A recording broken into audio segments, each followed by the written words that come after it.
In my years on council, and they are now over 20, I have never seen the community rise to a situation like this before. And rise they did. Over 180 residents attended last council meeting to have their voices heard over the proposed Francophone School in Aspen Ridge.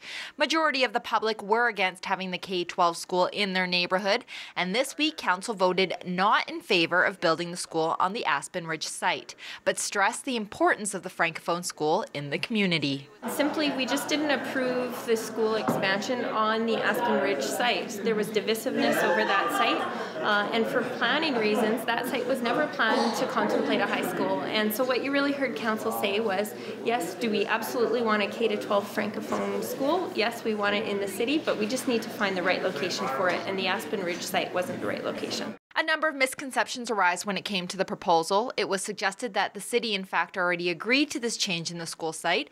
However, the city was somewhat blindsided by this application as changes were made outside the normal planning process, changes that were made by the province and school board. I think it speaks to when we have a good planning process, we end up with a good result.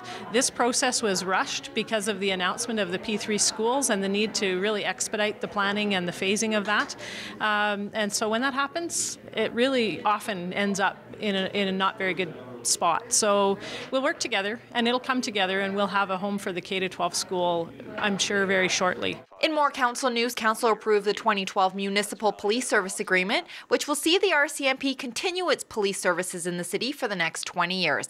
And Councillor Veer was pleased with the changes made in the contract. I think what we hear from our public when it comes to our policing service is that they want to ensure that we are able to establish local service levels and local priorities for police enforcement.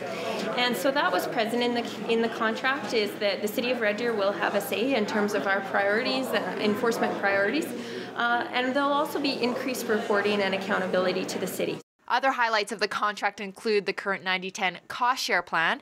Municipalities will maintain control over increases and decreases in the number of members, and contract costs are more clearly defined. That's your council wrap-up for this week. For Shaw TV, I'm Tasha Chiu.